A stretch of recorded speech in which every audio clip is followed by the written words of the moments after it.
And I create a lot of pain to people around me, family, extended family.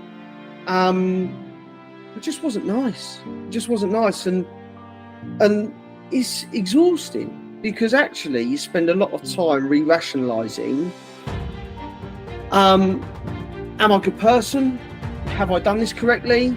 I certainly hadn't intended to hurt a lot of people. Hello everyone, I'm Mark Tuxford and welcome to my podcast, People Behind Brands. Brought to you by Making Websites Better. In each episode, I'm joined by an inspirational guest to hear more about their individual life lessons and how it shaped them into who they are today. To never miss an episode, subscribe to our exclusive content now and follow us on our social media platforms. People Behind Brands, life lessons from the world of business. Introducing Birkhamstead's finest, Mr. Leo Scarborough from Buildsmith Solutions. Operating in the construction industry and founding his own businesses, Leo opens up about some of the challenges he experienced, where he openly admits he's unintentionally caused a lot of pain to himself, friends and family along the way. Leo sits in the podcast chair to have his say, and it felt right to highlight the importance of his undoings and how he's become a better man in the process. A family man, a professional, Leo is thankful for the place he is in his life today and owes it all to those that have stuck by him. Let's hear what he's got to say. Okay, Leo, welcome to the show. How are you doing today? Thanks, mate. Yeah, very great pleasure to be here. Good. Where are you joining us from today? I am over in sunny Birkhamstead. I've grown up here. I met my wife here, and now I've established myself here. Although probably don't pick up as much work in Birkhamstead as I maybe should, but way of life, right? Indeed. So today we welcome Leo Scarborough from Buildsmith Solutions, who is here to talk about all things life and business from his experiences and career to date. So we also discover what makes Leo tick and why he does what he does for his clients. So Leo, perhaps you can start by telling our listeners what Buildsmith Solutions services entail and how you help your clients.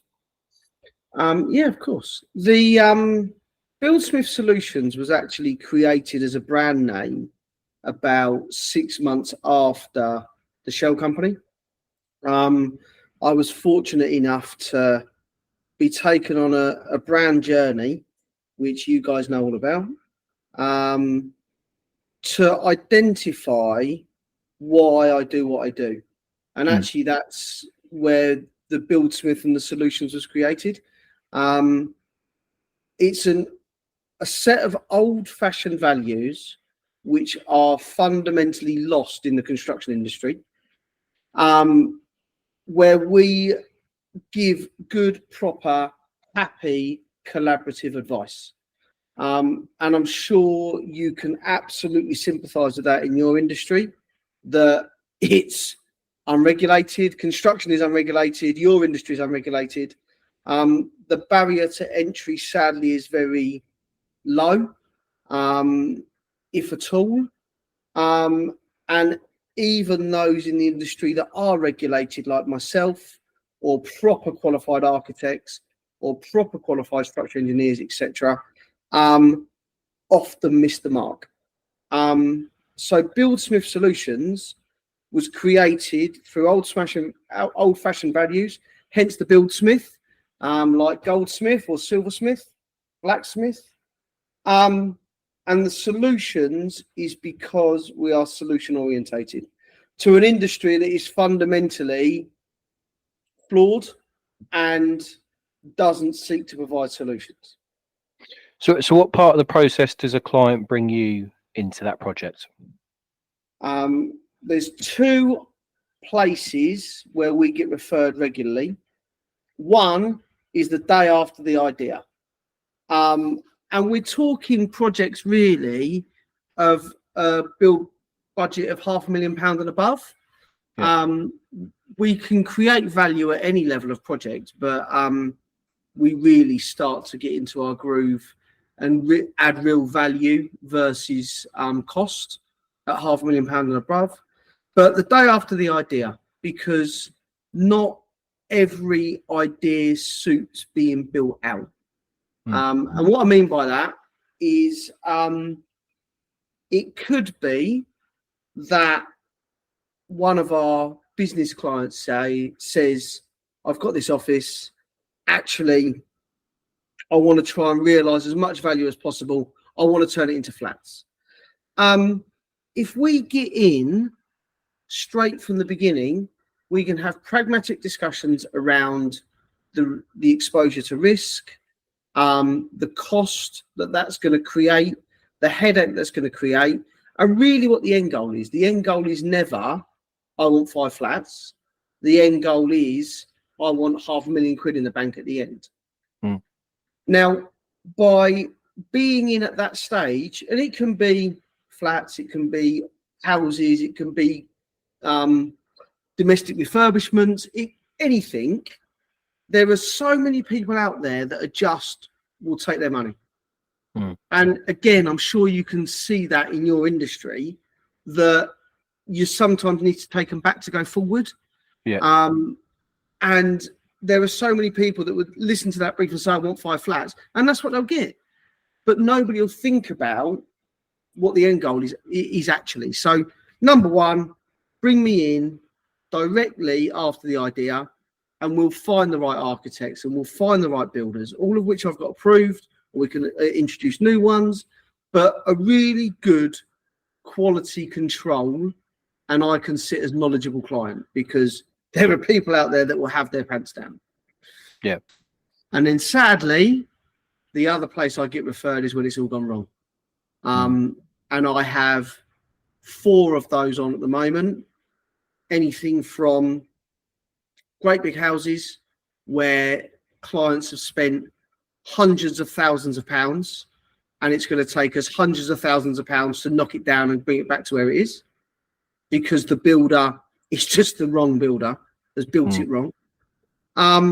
Or we've got some kind of rental properties, which I can't say too much about, but essentially there seems to be money going missing on a quite frequent basis that cannot be tracked, Right. which pushes the project over budget. So one of 2 areas. Is it residential and commercial projects that you get involved in? Yeah, so residential, anything over £500,000, but we're also commercial. We work with a lot of schools. We work with businesses looking to develop, private clients that find themselves with a piece of land that they want to. We work for a lot of retired people, back garden developments. They're looking to downsize. What can we do with a plot to make kind of more value? A real width and breadth of all sectors, but anything building related. Yeah. So, I mean, take us back to the beginning of this business journey, or your own business journey, really, and why you decided to create this company that you've built today. What a question. Yes. So I started my first directorship in 2013, and we sit here now in 2024. Like every good entrepreneur, to make a load of cash and to have as much time in the world as possible, put my feet up, get other people to do the work. And any good entrepreneur, having learned from those lessons, knows that that's not necessarily the case. So I started off on a journey where I wanted to do the best job I could, and I had a lot of knowledge and a lot of skill set, but in hindsight, probably a little bit cavalier. And everything I'd done at the time was good and meaningful. And I grew a company that was simply a consultant as a surveyor, and I'd lost it all within 3 years. Because I was very good at the selling. I was very good at a good wholesome knowledge and all-round knowledge of what and how to deliver construction projects. Because previously, when I was employed, I'd started off on the drawing board. I'd only ever worked for small companies. The exposure to Skill level was quite a lot, and I was a good all-rounder. So I created a group of companies that offered consultation, architecture, and construction in both residential and commercial, and sadly made a set of fundamental mistakes that created a lot of pain to a lot of people. Those mistakes included a mixture of onboarding the wrong clients, cutting myself to the bone in terms of trying to onboard these clients, so not creating the right value for those clients. All it did was kind of create hurt.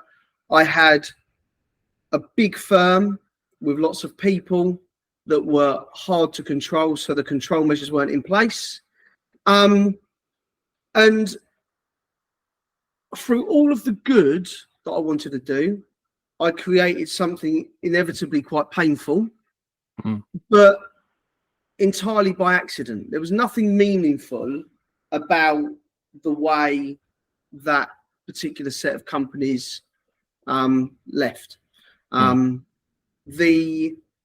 created a lot of pain accidentally, and I then had kind of a set of businesses that was out of necessity. Went back to kind of some of my core roots, went on a real life journey back to why I started what I started.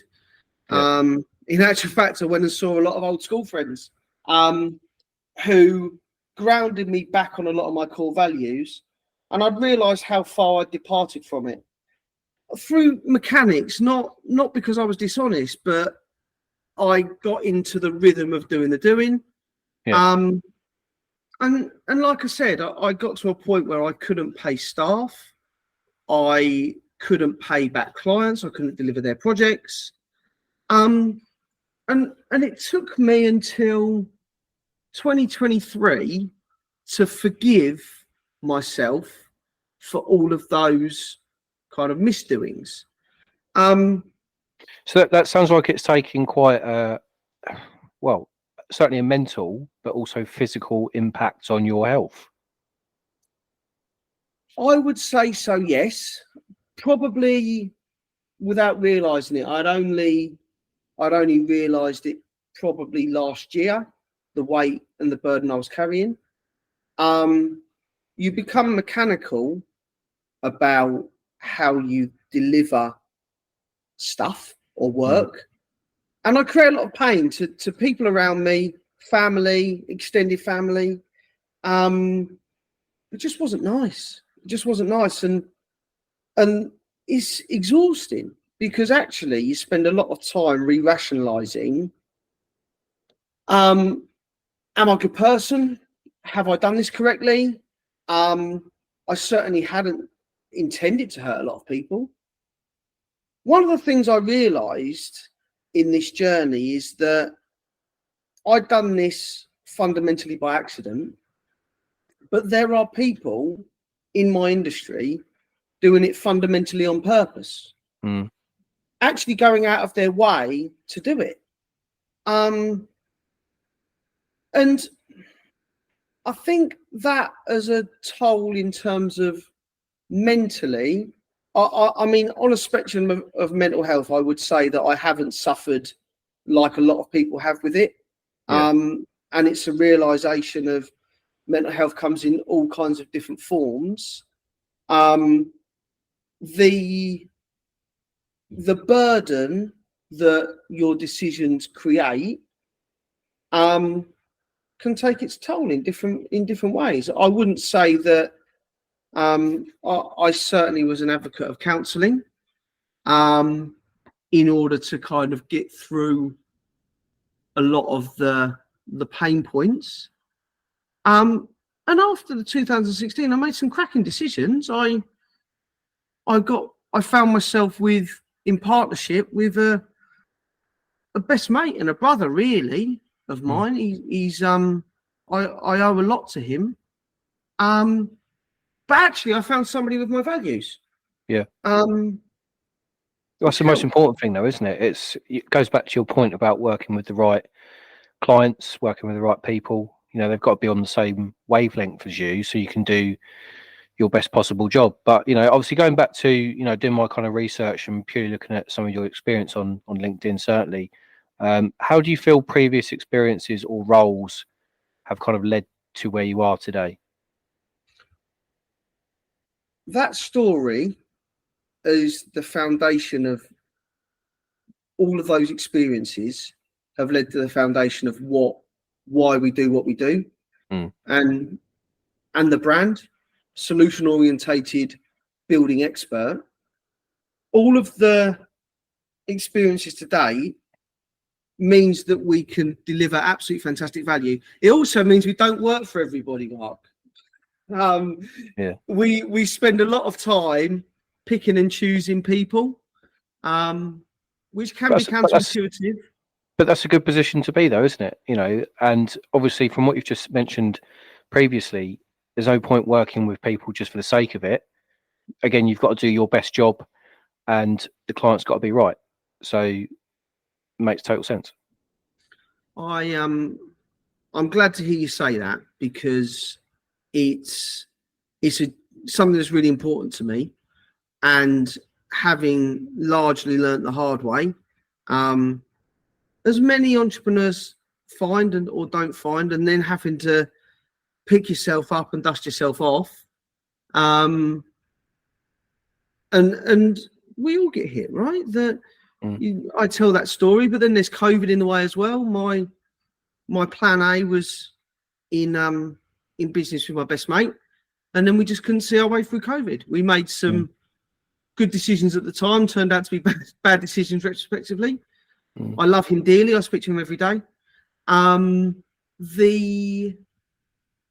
But to answer your question, all of those decisions and all of the people we interacted with, and I interacted with, and all of the pain and the good I created led to this solution orientated, and we're one of the few, Mark. There's not many people building professionals you'll find that maybe talk you out of a building project if it's not right for you. Yeah. There's loads of people on the take, but then that's why you and I align, right? That's what you guys do. Yeah, no, I completely agree. I mean, it sort of probably goes into my next question in a way, but what would you say is your mission in life, you know, in or out of business? My mission in life, I'm a pragmatic optimist. That's one of our key values. So I'm optimistic, happy. I just want happy people. It's really, I think is it Jim Rohn or Zig Ziglar that says actually it's really easy to create a miserable life. You could create a miserable life in a couple of hours, in half an hour if you wanted to. It's quite difficult to actively and pragmatically create a happy life. The fundamentals in business, really, I joke, but don't joke, is to save the industry from 2016 Leo, which I don't mind telling the story, because like I said, I created a lot of pain accidentally. There are people doing it by accident. There are people doing it on purpose. But business-wise, all I want to do is create a nice, safe environment where people have the knowledge, not just Google, but have good pragmatic knowledge to deliver construction projects in a safe environment.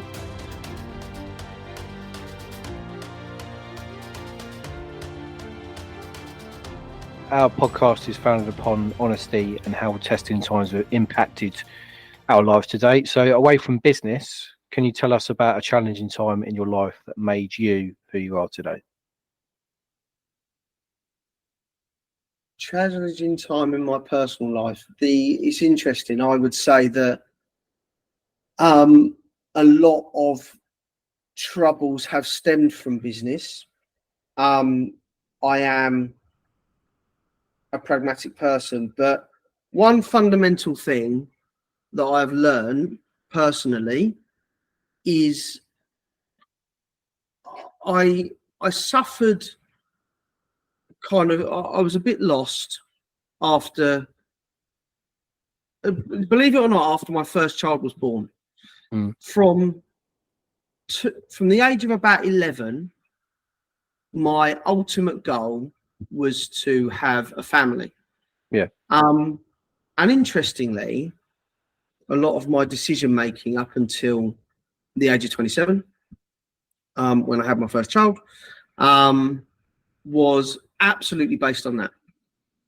So in terms of personal journey, I wasn't very good at school, not particularly academic, but the decision making I had to get to a point of having a child meant that I went back through education and a degree.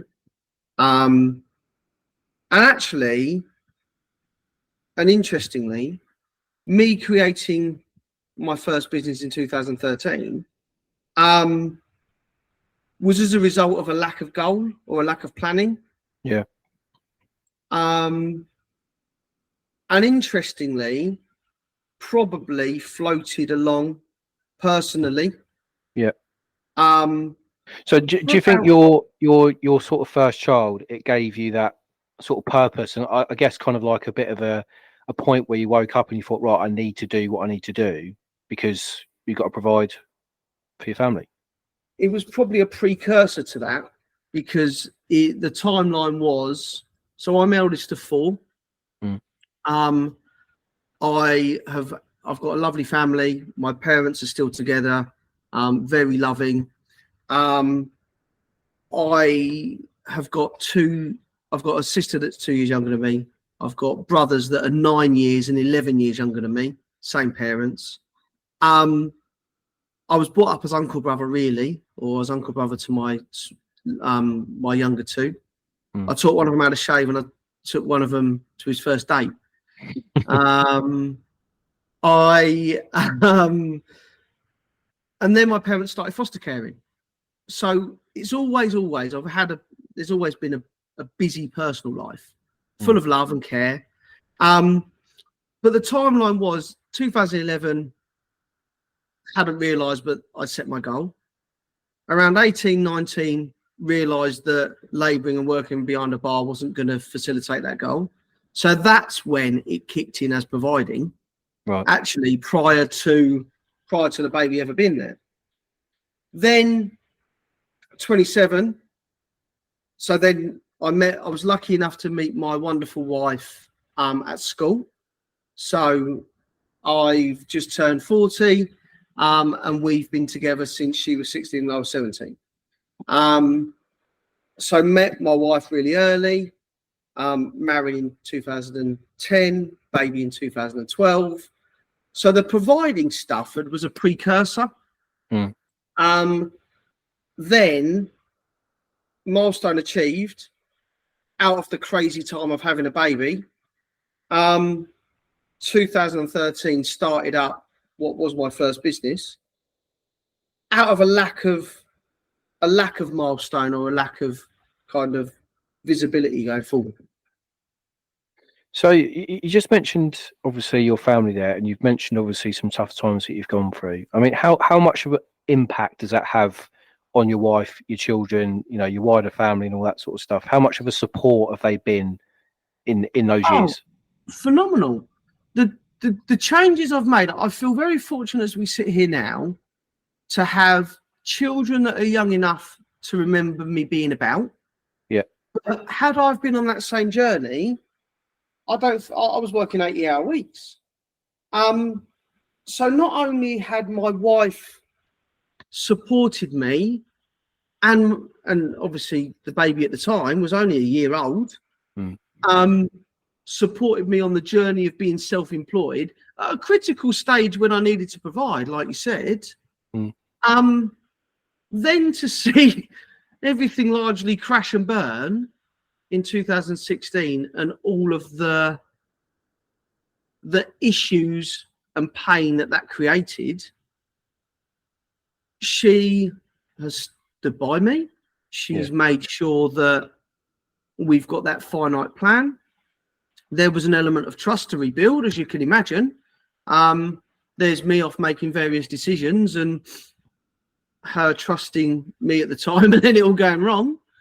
To then not only do that, but stick with me, have more children, and support me in an additional self-employed basis.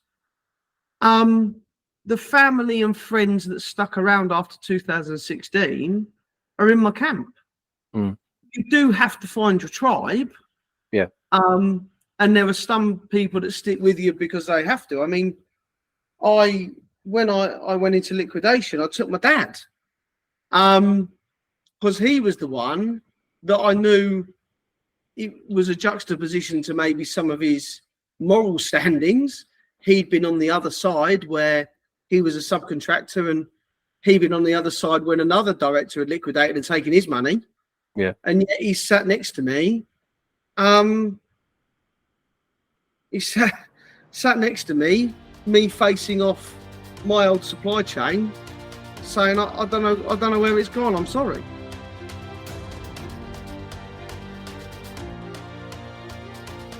So throughout this interview, obviously business and, doing the right thing is obviously a priority of yours and very top of your agenda. But away from business, how do you like to sort of unwind? How do you like to have that kind of work-life balance?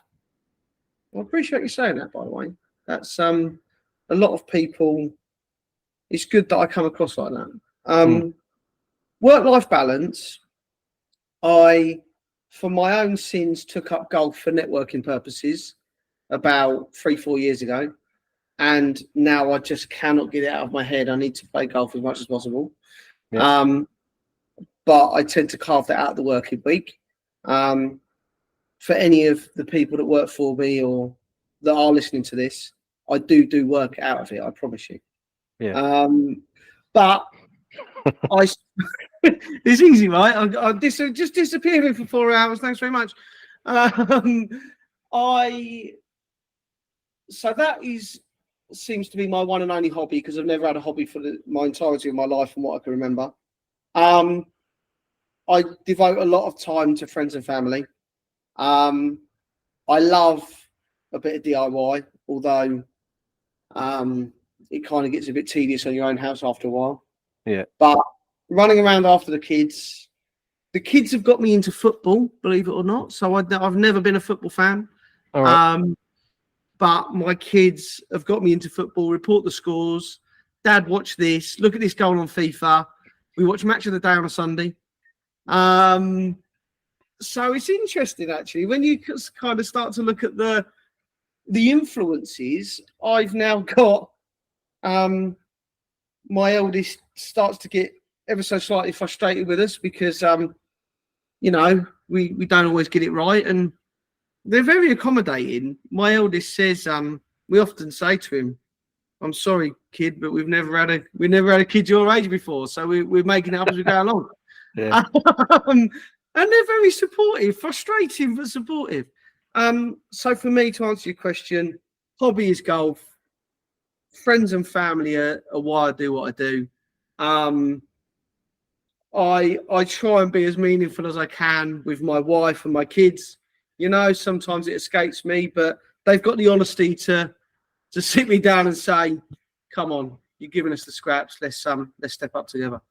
I think there's two overriding thoughts again from this interview and this chat we're having, and I think there's two, if you don't mind me saying, two sides to you. There's the family man, and there's the professional. The ultimate kind of sort of professional that wants to, as I say, get the job done, but also get the right job done really for your family. Do you know what I mean? So there's certainly definitely two sides to that. But going into my kind of next question, I mean, when we originally met, obviously it was at a networking event, and I spoke about you coming on the podcast because I thought you'd be a great guest, and you've obviously done that already, so great. But you're really keen to get across that it's important to share your story, and people should also have that opportunity to showcase their own story. But why do you feel so passionate about that? There is an element of, we all have to be the professional. So in whatever environment you're in, you need to be the professional. I was the atypical entrepreneur, family man 11 years ago that wouldn't listen. Nobody, even some of so networking, BNI, for instance, I'm in a BNI chapter and it's revolutionized my life. It's changed my life. As an example, I was a member 10 years ago, didn't get it, complete entrepreneur, wanted a butler system. I then kind of fast forward after COVID, adopted the system, listened to people, and have got so much more out of it. But that really does translate to me telling my story, because there aren't enough people out there that are saying it's okay. It's okay to have failed. It's okay to have had the learnings. I wouldn't want anybody to learn the same way I have because of the pain it created in many different aspects of my life. And fear, to be honest, pain and fear. So I tell my story because I want people to be able to ask the questions, whether it be of me in a public or private forum, or some of the other people that they can be vulnerable with. It's okay. It's okay to have failed. And interestingly, if you kind of translate this to American culture, there is almost well, you're not a success unless you failed a few times. Yeah. The British culture, very different.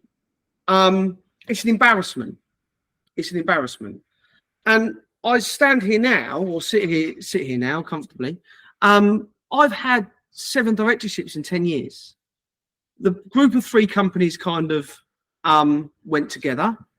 I've created some out of necessity because the next day I needed to work.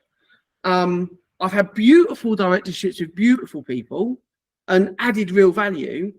But I sit here now, and interestingly, it's the shell company is the only company I've had with my name on it. So there is an element of meaningfulness around what I do and why I do. But I want people to hear the story because I want them to know it's okay to be vulnerable. Yeah. It's okay to build off of the pain. I really do appreciate kind of people that have stepped up with me. There's a guy called Al Tepper that took me on my brand journey. He would be a cracking option for this podcast because he, in terms of mental health, well-being and meaningfulness, it allows me to tell, he allowed me to tell my story far more vulnerably than maybe I would have done had it not been for somebody like him. Yeah. Yeah, I appreciate you being open, Leo, because it's made for a very good interview today. But before we finish, it's where it gets interesting. Because I've got a bit of a little trivia before you. Not interesting already? Well, no, it is, but this could be more interesting. So where we talk about some of your most favourite things in a quick fire round. So I'll ask you a question, you just got to give me a quick fire answer. So first question, what's your favourite food? Paella. Good choice. I like paella. Favourite band or artist from the world of music? Oh, I love the Blues Brothers or anything that I can sing to. Yeah. Do you like a bit of karaoke then? Oh, yeah, I'm one of those that, oh no, I won't go up and then you can't get me off of it. Yeah. Favourite TV programme or film? Blues Brothers. Blues Brothers. It's a film, like, it's a brilliant film, right? Yeah. But TV programme, I'm a Trekkie. Love Star Trek. Oh, nice. Okay. Favourite place in the world?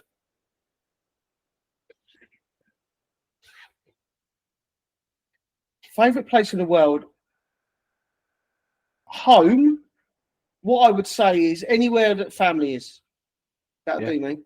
Yeah, it doesn't have to be something physical. There are some wild places, but anywhere where I feel loved. Yeah. Favourite famous person?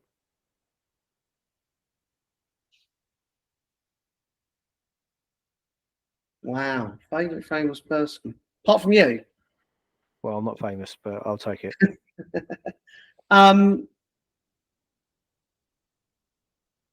Hard to answer. Somebody that's kind of done something meaningful. Do you have to like them? I suppose it helps. Yeah. Okay. I like what people that are doing good and impactful, like the Jamie Olivers and the Joe Wickses. Mm-hmm.